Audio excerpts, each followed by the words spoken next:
El misterio del cuarto amarillo.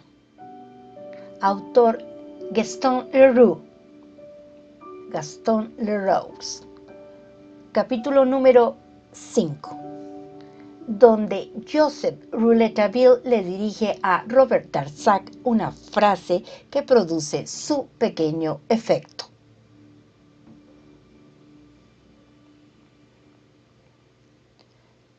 Hacía unos minutos que Rouletabille y yo caminábamos a lo largo de una tapia que bordeaba la vasta propiedad del señor Stangerson, y ya divisábamos la reja de entrada cuando atrajo nuestra atención un personaje que, encorvado a medias hacia el suelo, parecía tan ocupado que no nos vio llegar.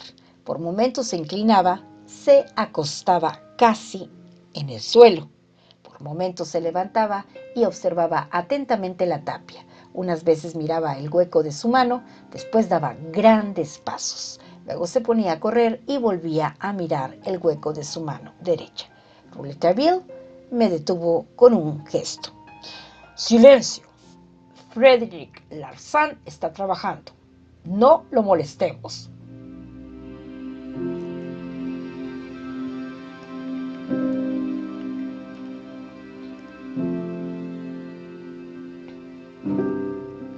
Joseph Rouletabille sentía una gran admiración por el famoso policía. Yo nunca había visto a Frédéric Larsan, pero conocía muy bien su reputación.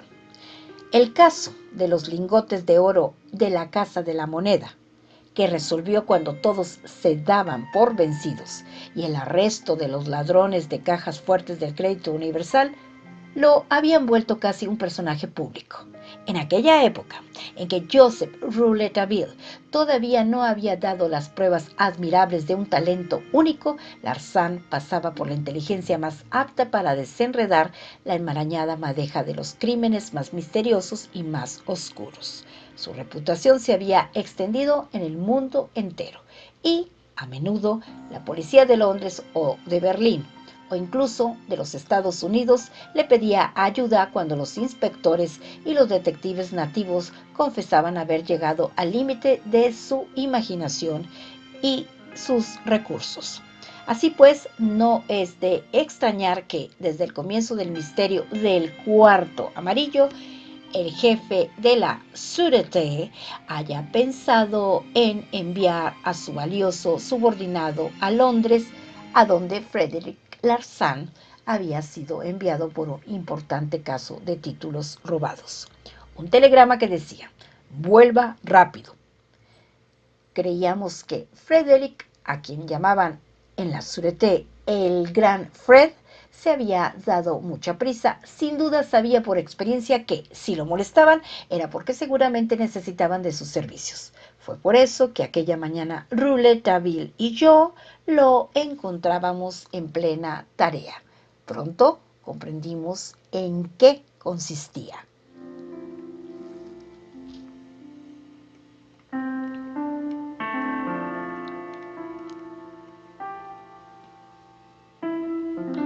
Lo que no dejaba de observar en el hueco de su mano derecha no era otra cosa que su reloj, y parecía muy ocupado en contar los minutos.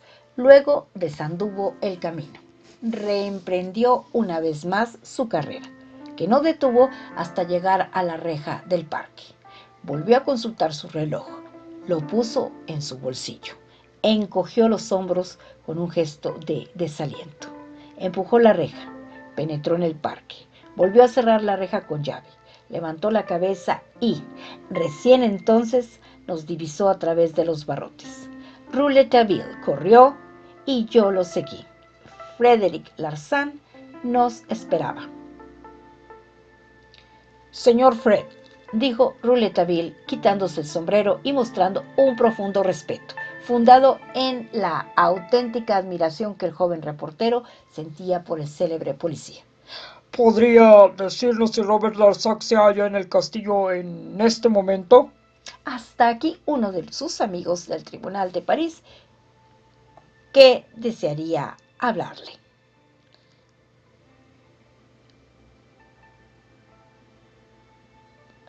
No Lo sé, señor Rouletabille, replicó Fred, estrechando la mano de mi amigo, porque ya había tenido ocasión de encontrarse con él varias veces en el transcurso de sus investigaciones más difíciles. No lo he visto. Los caseros nos podrán informar, ¿verdad?, dijo Rouletabille, señalando una casita de ladrillos que tenía la puerta y las ventanas cerradas y que indudablemente debía albergar a aquellos fieles guardianes de la propiedad. Los caseros no podrán informarle, señor Rouletabille. ¿Por qué no? Porque están detenidos desde hace una hora. ¿Detenidos?, exclamó Rouletabille. ¿Ellos son los asesinos? Frederick Larsan se encogió de hombros. Cuando no se puede detener al asesino, dijo Larsan con un tono de suprema ironía, uno siempre se puede dar el lujo de descubrir a los cómplices. ¿Fue usted quien ordenó detenerlos, señor Fred? Ah, no faltaba más. Yo no mandé que los detuvieran. Primero, porque estoy casi seguro de que no tienen nada que ver en el asunto. Y segundo, porque... ¿Por qué? ¿Qué?, preguntó ansiosamente Rouletabille. Porque... Nada, dijo Larsan sacudiendo la cabeza. Porque no hay cómplices, susurró Rouletabille. Frederick Larsan se detuvo en seco, mirando al reportero con interés. Ah, entonces tiene alguna idea sobre el caso. Sin embargo, no ha visto nada, jovencito. Todavía no ha entrado aquí. Ya lo haré. Lo dudo. Consigna es terminante. Entraré si me permite ver a Robert Darzac. Usted sabe que somos viejos amigos. Haga eso por mí, señor Fred. Sí, lo ruego. Acuérdese del bello artículo que le hice sobre los lingotes de oro. Por favor, unas palabras con Robert Darzac. En ese momento la cara de Rouletabille era muy cómica. Reflejaba un deseo tan irresistible de franquear ese umbral al otro lado del cual ocurría algún prodigioso misterio. Suplicaba con tal elocuencia, no solo con la boca y con los ojos, sino también con todos sus rasgos, que no pude evitar echarme a reír. Frederick Larsan, al igual que yo, tampoco pudo mantenerse serio.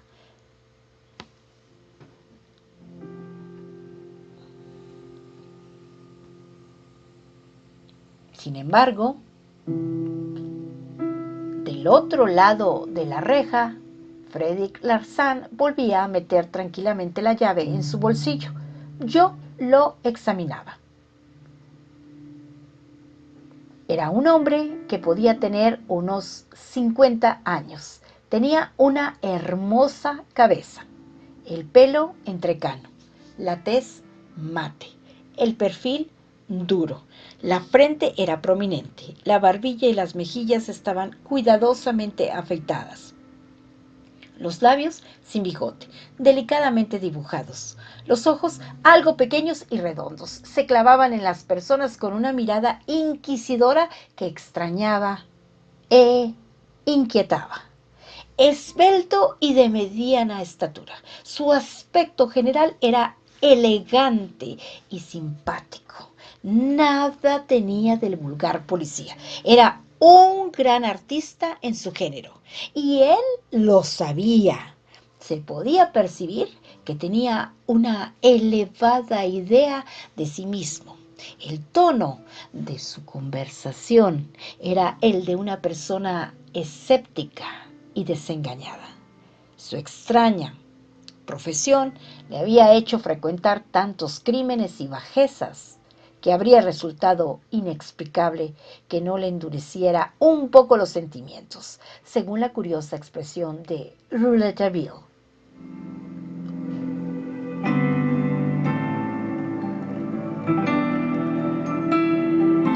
Larsan volvió la cabeza al oír el ruido de un coche a sus espaldas. Reconocimos el cabriolé que, en la estación de Epinay, había llevado al juez de instrucción y a su secretario. Miren, dijo Frederick Larsan. Usted quería hablar con Robert Darzac. Ahí está. El cabriolé y ya había llegado a la reja y Robert Darzac le pedía a Frederick Larsan que le abriera la entrada del parque. Le decía que estaba muy apurado y que apenas tenía tiempo de llegar a Epinay para tomar el próximo tren a París, cuando me reconoció. Mientras Larsan abría la reja, el señor Darzac me preguntó qué podía traerme al Grandier en un momento tan trágico. Entonces noté que estaba atrozmente pálido y que su rostro reflejaba un infinito dolor. ¿La señorita Stangerson se encuentra mejor? Le pregunté inmediatamente. Sí, dijo. Quizás la salven. Tienen que salvarla. No, agregó, O moriré. pero sentimos temblar el final de la frase al borde de sus labios exangües. Entonces intervino Rouletabille. Señor, sé que está apurado. Sin embargo, necesito hablar con usted. Tengo algo muy importante que decirle. Frederick Larsan interrumpió. ¿Me disculpan si los abandono? Preguntó a Robert Darzac. ¿Tiene una llave o quiere que le dé esta? Gracias, tengo una llave. Yo cerraré la reja. Larsan se alejó rápidamente en dirección al castillo, cuya mole imponente se divisaba a un centenar de metros. Robert Darzac, con el ceño fruncido, ya se mostraba impaciente. Presenté a Rouletabille como a un excelente amigo, pero no bien supo que el joven era periodista, el señor Darzac me miró con reproche. Se excusó por la urgencia que tenía de llegar a Epinay y en 20 minutos.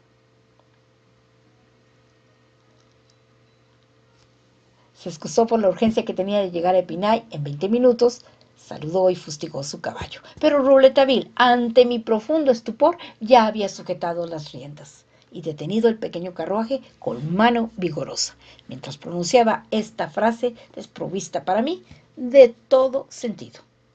La rectoría no ha perdido nada de su encanto, ni el jardín de su esplendor. Apenas salieron estas palabras de la boca de Rouletabille, vi que Robert Darzac se quedaba perplejo. Aunque estaba pálido, palideció aún más. Sus ojos se clavaron en el joven con espanto y descendió inmediatamente de su coche con una indescriptible alteración.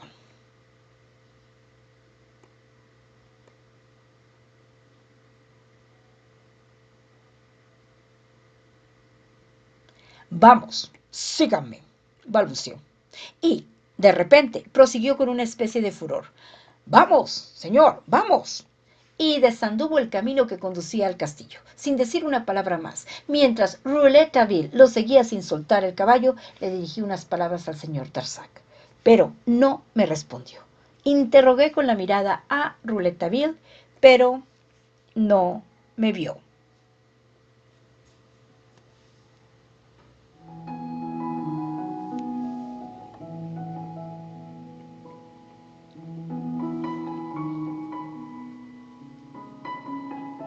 Aquí termina el capítulo número 5, el capítulo quinto de el libro que se titula El misterio del cuarto amarillo, cuyo autor es Gaston Leroux. Gaston Leroux.